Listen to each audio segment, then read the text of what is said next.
Not all decks from Obsidian Flames are created equal, and today we're going to be looking at one that's interesting, but not convinced it's going to be very good. Hey, Nick from 9card TCG, and today we're going to be looking at Vespiqueen EX, which is a new card coming out with Obsidian Flames.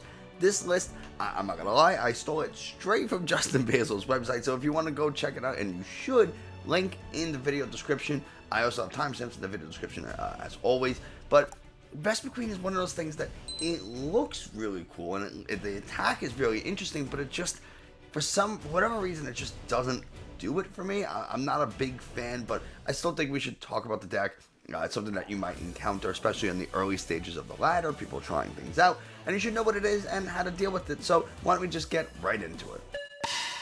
So here we go, Vespiqueen EX, 270 health. It is a stage 1 EX, 2 retreat cost, pretty standard. It's a psychic terror type of a grass type Pokemon, or I guess really bug, but in the TCG, grass is, well, bug is grass. So anyway, we have the attack recovery, pheromones heal 60 damage from one of your Pokemon for 1 grass energy.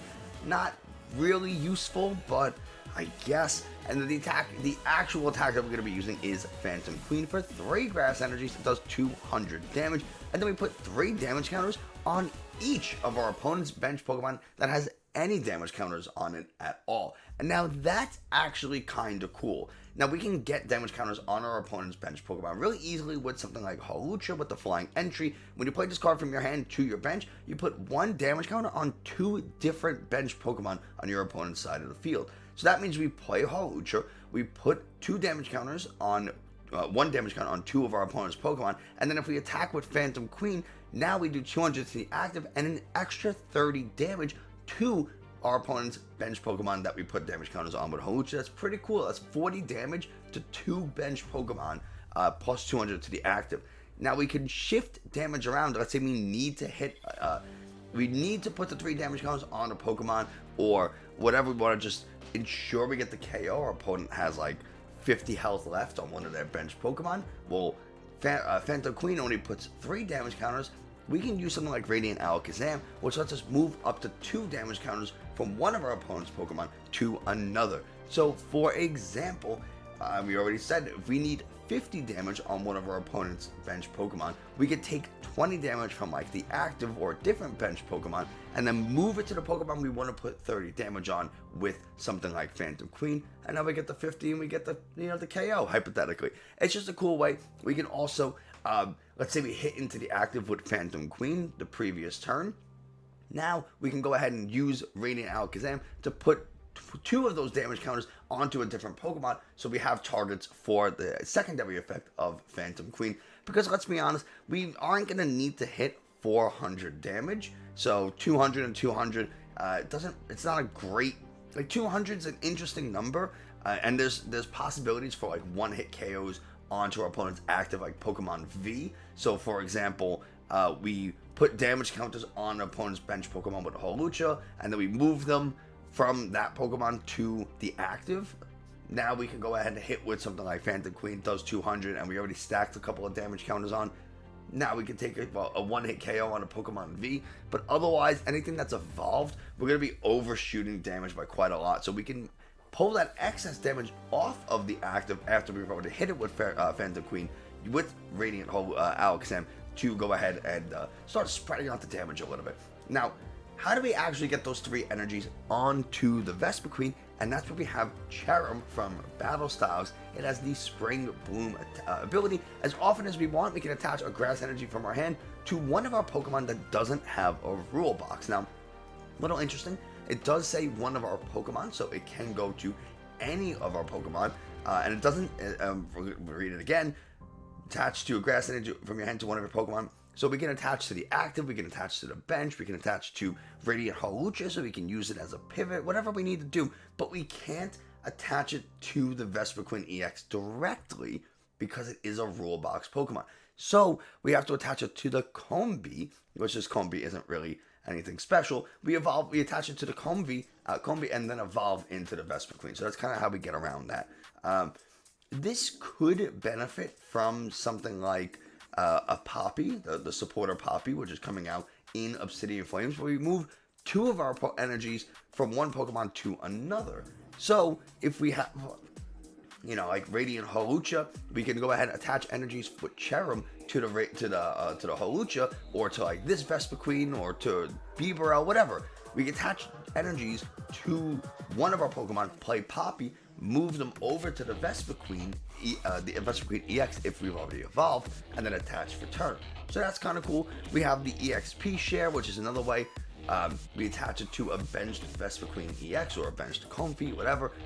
When our Pokemon in the active gets knocked out, if it has any energies attached to it, that energy goes from the active, instead of going into the discard, one of them comes over to the Pokemon that the EXP share is attached to. So that's another way. And then if that Pokemon, Pokemon was knocked out, in order for EXP share to kick in, we have Raihan, which lets us attach an energy from the discard to one of our Pokemon, and we get to search a deck for any card we want, but we can only do that if one of our Pokemon was knocked out during our opponent's last turn. We have something like Vigor, so we can go ahead and draw a bunch of cards. We already talked about the rest of the Pokemon, really.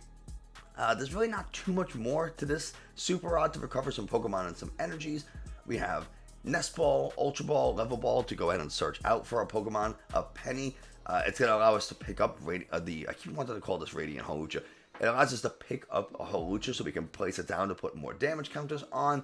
It allows us to pick up the Radiant Alakazam so we can move damage counters twice in a turn. Things like that.